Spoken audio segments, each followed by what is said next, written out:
Assalamualaikum warahmatullahi wabarakatuh. Pada video kali ini kita akan membahas tentang peran pendaftaran di SIM RS UMS. Sebelumnya saya akan masuk terlebih dahulu dengan akun pendaftaran. Setelah berhasil login, tampilannya akan seperti ini. Pada sisi kiri terdapat fitur-fitur yang dapat diakses oleh akun pendaftaran.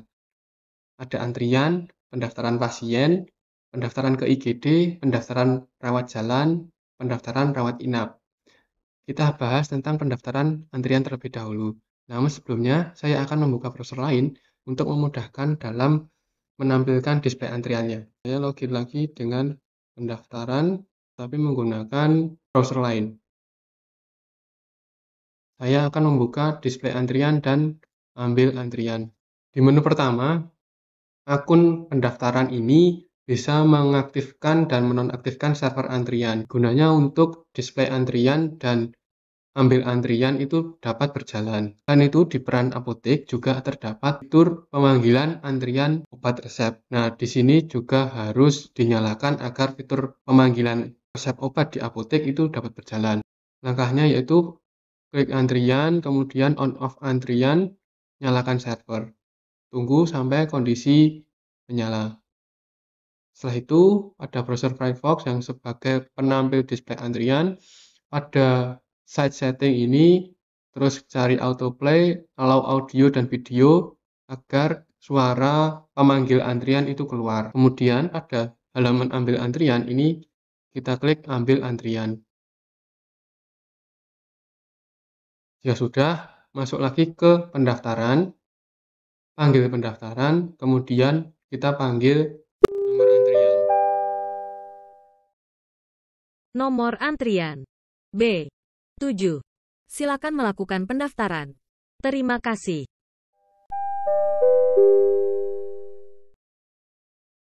Seperti itu untuk memanggil nomor antrian. Di sini juga terdapat tombol reset antrian yang digunakan untuk mengosongkan daftar panggilan antrian. Maka di sini juga akan kosong. Selanjutnya adalah pendaftaran pasien. Pasien yang akan dilakukan pemeriksaan harus terdaftar terlebih dahulu di sini.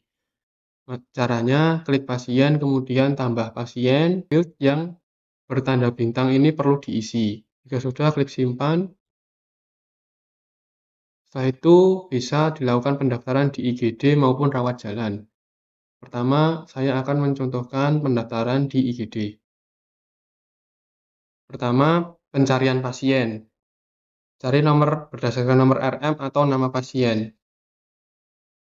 Jika sudah muncul, maka klik salah satu nama pasien yang muncul. Jika belum muncul, maka kembali ke menu pasien dan kita tambahkan pasien tersebut terlebih dahulu.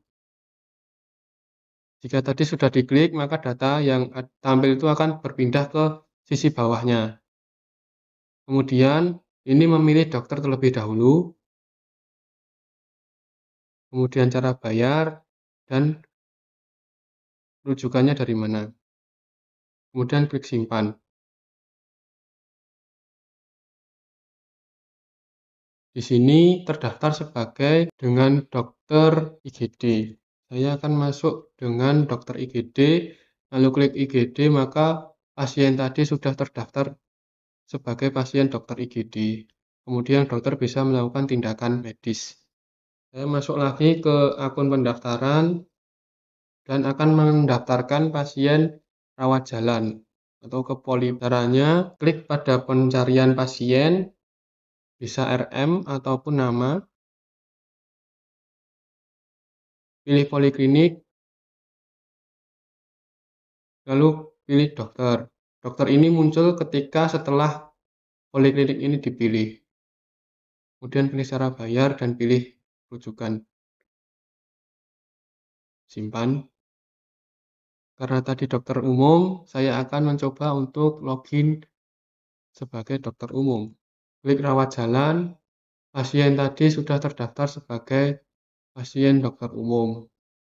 Untuk admisi rawat inap, bisa dilakukan oleh akun dengan peran pendaftaran juga.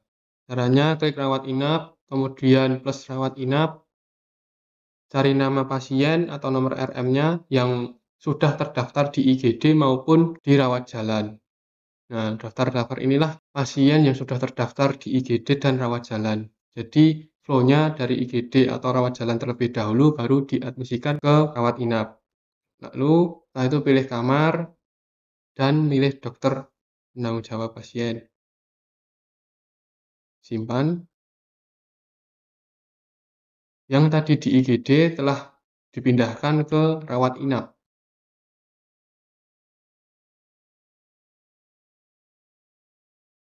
Nah, dari sini bisa dilihat catatan rekam medisnya.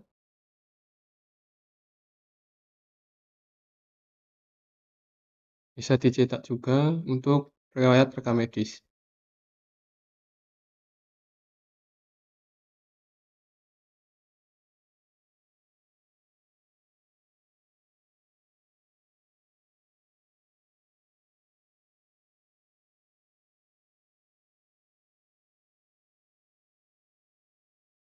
Di sini juga ditampilkan detail dari admisi pasien.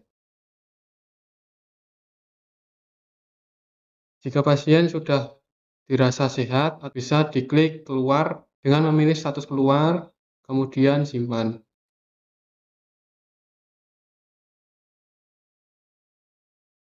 Melakukan admisi pasien ke rawat inap juga bisa dilakukan dari IGD ataupun rawat jalan dengan cara aksi ini, kemudian klik rawat inap, nanti akan dimasukkan ke pendaftaran ke rawat inap baru.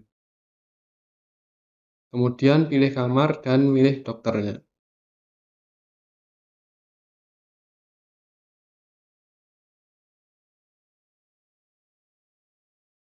Di sini juga bisa mengedit status periksa.